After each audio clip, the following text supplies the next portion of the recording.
بسم اللہ الرحمن الرحیم۔ بسم اللہ الرحمن الرحیم۔ عزیز طلبہ، آج ہم سبق نمبر 4 شہری مقامی انتظامی ادارے مضمون شہریت کا مطالعہ کریں گے۔ اس سبق میں ہم 3 نکات پر معلومات حاصل کریں گے۔ نمبر 1 نگر پنچایت، نمبر 2 نگر پریشد یعنی میونسپلٹی، نمبر 3 مہانگر پالیکا یعنی میونسپل کارپوریشن۔ عزیز طلبہ، پچھلے سبق میں ہم نے دیہی علاقوں کے مقامی انتظامی اداروں کی نوعیت کے بارے میں پڑھا۔ اب ہم اس سبق میں شہری مقامی انتظامی اداروں سے متعلق معلومات حاصل کریں گے۔ ایک ہوا کرتا ہے دیہات، کھیڑا گاؤں، اور ایک ہوا کرتا ہے شہر۔ تو ان کے الگ الگ جو مقامی انتظامی ادارے ہوا کرتے ہیں، دیہاتوں کے مقامی انتظامی اداروں کو دیہی مقامی انتظامی ادارے کہتے ہیں، اور شہروں کے مقامی انتظامی ادارے کو شہری مقامی انتظامی ادارے کہتے ہیں۔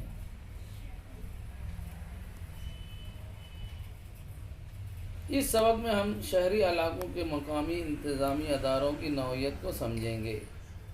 شہری مقامی انتظامی اداروں میں نگر پنچایت، نگر پریشد اور مہانگر پالیکا کا شمار ہوتا ہے۔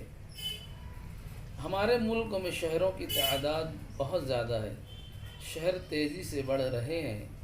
گاؤں کے نیم شہروں کے شہر اور شہر کے میٹرو شہر عظمیٰ بنتے جا رہے ہیں۔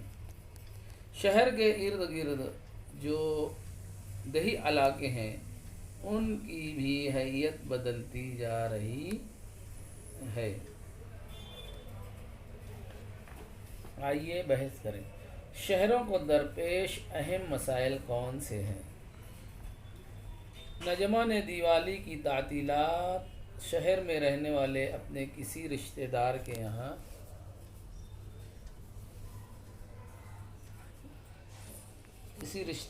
یہاں مزے میں گزاری، وہاں اس کے ساتھ جو واقعات پیش آئے ان پر وہ غور کرنے لگی۔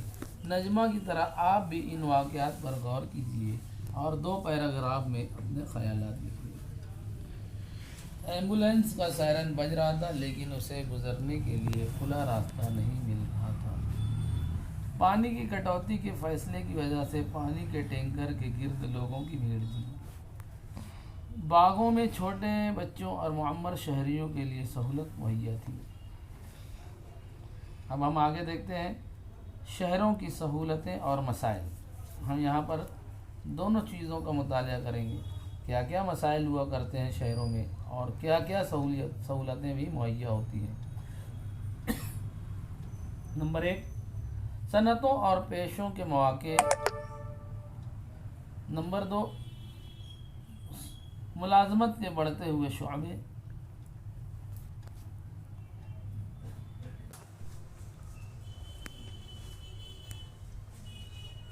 عزیز طلبہ، ہم شہروں کی سہولتیں پڑھ رہے ہیں۔ نمبر 1 صنعتوں اور پیشوں کے مواقع، نمبر 2 ملازمت کے بڑھتے ہوئے شعبے، نمبر 3 بڑے پیمانے پر روزگار، نمبر 4 تفریح، فنون لطیفہ، ادب وغیرہ کی دستیاب سہولتیں۔ یہ شہروں کی سہولتیں ہیں، اور اب ہم اس کے مخالف یہ دیکھنا چاہیں گے کہ شہروں میں کیا کیا مسائل بھی ہوا کرتے ہیں۔ نمبر 1 جو مسئلہ ہے رہائش کا ناکافی انتظام۔ نمبر 2 مسئلہ ہوا کرتا ہے جگہ کی قلت۔ نمبر 3 ٹریفک کی دشواریاں۔ نمبر 4 کوڑا کرکٹ کو ٹھکانے لگانے کا مسئلہ۔ نمبر 5 بڑھتے ہوئے جرائم۔ نمبر 6 کچی بستیوں میں گنجان آبادی۔ یہ شہروں کے مسائل ہیں۔ اب ہم اگلا پوائنٹ دیکھنا چاہیں گے جو ہے اہم پوائنٹ ہے